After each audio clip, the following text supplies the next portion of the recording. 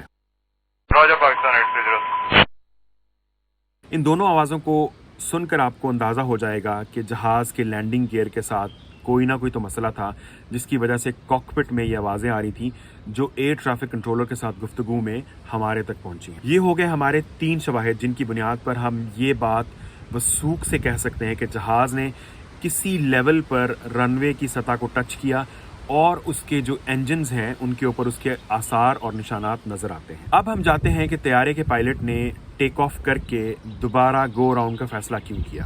پی آئی اے کے سی ای او نے بھی یہی سوالات اٹھائے کہ وہ یہ جاننا چاہیں گے کہ طیارے کے پائلٹ نے دوبارہ اڑان کیوں بھری. ہمیں اس بارے میں کچھ معلوم نہیں ہے کیونکہ پائلٹ اس کا جواب دینے کے لیے اس دنیا میں موجود نہیں ہے، لیکن طیارے نے جب اڑان بھری تو اس نے اپنا الٹیٹیوڈ گین کیا، جس کا مطلب ہے کہ اس کے دونوں انجنز نے طیارے کو پاور فراہم کی، جس کی بنیاد پر وہ رن وے سے اڑ کر ایک سطح تک پہنچا اور اس سطح تک اس نے اپنے آپ کو مینٹین کرنے کی کوشش کی. Pakistan 8303, we would like to come again for ILS 25 left. Descend left heading 110, climb 3000. وہ سطح کیا تھی؟ یہ نقطہ بھی ہمیں ایئر ٹریفک کنٹرولر کے ساتھ پائلٹ کی گفتگو سے ملتا ہے، جس میں پائلٹ کو ایئر ٹریفک کنٹرولر کہتا ہے نے 2000 کی ریکویسٹ کی تھی اور پائلٹ آگے سے اس کا جواب دیتا ہے، اور وہ جواب کچھ یوں ہے. 8303, you are jumping altitude 2000. Sir, we have just give me 2000.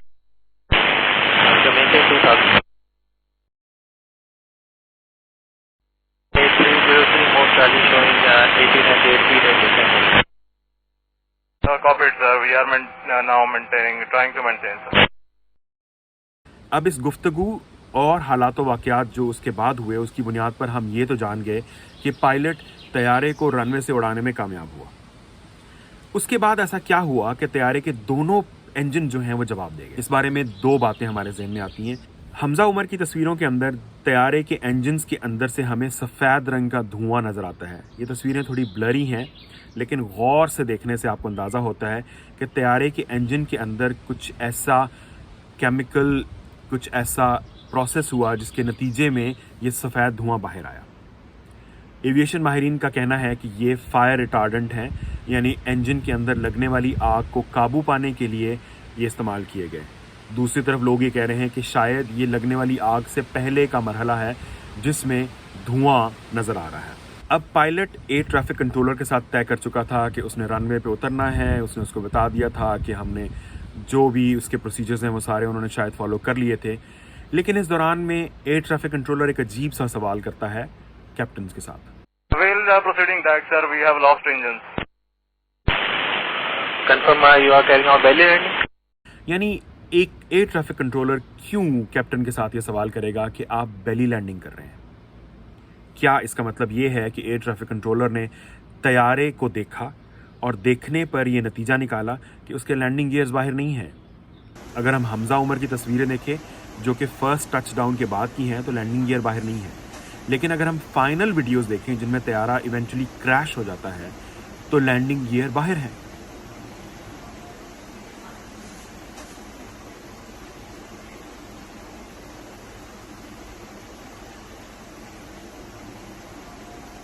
اس کے نتیجے میں ہم یہ بات سمجھنے کے قابل ہیں کہ ایئر ٹریفک کنٹرولر کی اس گفتگو کے بعد طیارے کے لینڈنگ گیئرز باہر نکالے گئے. تو اس سے جو اوریجنل تھیوری ہے، جو اوریجنل افواہیں ہیں اور جو اوریجنل مس انفارمیشن اور ڈس انفارمیشن ہے کہ طیارے کے لینڈنگ گیئر میں کوئی مسئلہ تھا جو ڈپلوائے نہیں ہو سکتے، وہ رد ہو جاتی ہے کیونکہ طیارے کا لینڈنگ گیئر کامیابی کے ساتھ ڈپلوائے ہوا اور وہ نظر آ رہا تھا. لیکن کیا ہم یہ کہہ سکتے ہیں کہ پہلی دفعہ جب طیارے نے ٹچ ڈاؤن کیا ہے تو اس کے لینڈنگ گیئر میں کوئی پرابلم نہیں تھا؟ ہم نہیں کہہ سکتے. دوسری طرف ایویشن کی ہسٹری میں ایسے بہت سارے واقعات ہیں جن میں سینسرز صحیح ڈیٹا فراہم نہیں کرتے. دوسری جانب بہت سارے ایویشن ماہرین، پائلٹس جن سے میری بات ہوئی، ان کا یہ کہنا ہے کہ A320 طیارے پہ ایسا ممکن ہی نہیں کہ لینڈنگ گیئر آپ ڈپلوائے کریں اور نہ ہو، یا آپ ڈپلوائے کیے بغیر لینڈ کر لیں۔ یہاں پر ہمیں کاکپٹ کے اندر آنے والی وہ آواز سنائی دیتی ہے جس کے نتیجے میں کاکپٹ میں الارم بج رہا ہے کہ لینڈنگ گیئر کے ساتھ کچھ ٹھیک نہیں ہے۔ Roger, Pakistan 830. کیا اس لمحے تک پائلٹ کو اندازہ نہیں تھا کہ اگر اس نے لینڈنگ گیئر ڈپلوائے کیا ہے تو وہ نہیں ہوا، یا اسے لینڈنگ گیئر ڈپلوائے کرنا یاد نہیں رہا؟ اس بارے میں کاکپٹ کے اندر ہونے والی گفتگو جو ہے اس سے ہمیں کلوز مل سکتے ہیں، جو بلیک باکس کے اندر فلائٹ وائس ریکارڈر جو ہے اس کے اندر ہوں گی، اور اس سے ہمیں اندازہ ہو سکتا ہے کہ ایسا کیا ہوا۔ دوسرے نمبر پہ رن وے کی CCTV فوٹیج سے ہم اندازہ لگا سکتے ہیں کہ کیا طیارے نے بغیر لینڈنگ گیئر کے رن وے کو ٹچ کیا یا نہیں کیا۔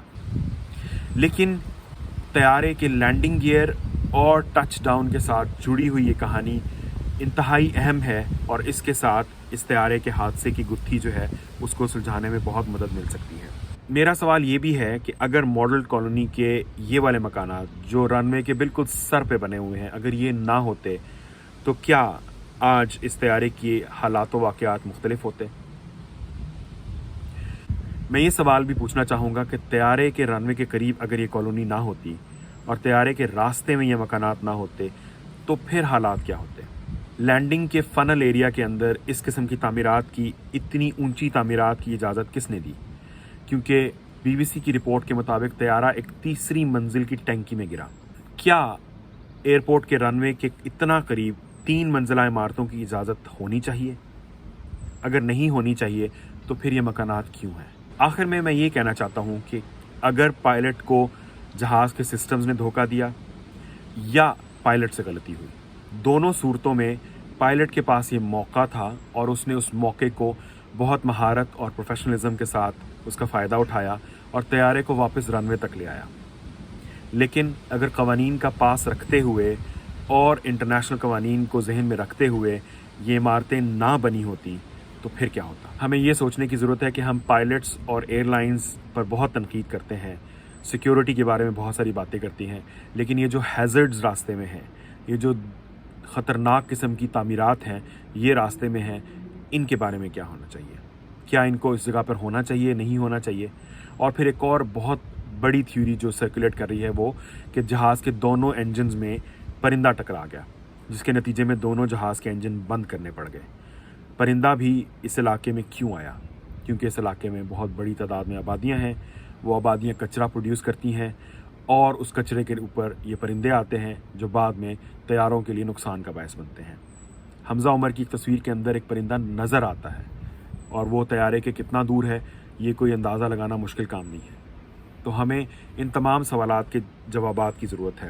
اس کے اندر ایک اور اہم سوال سول ایویشن کے رول کے اوپر بھی ہوتا ہے کہ سول ایویشن ان آبادیوں کے اوپر، ان تعمیرات کے اوپر کتنا چیک اینڈ بیلنس رکھتی ہے۔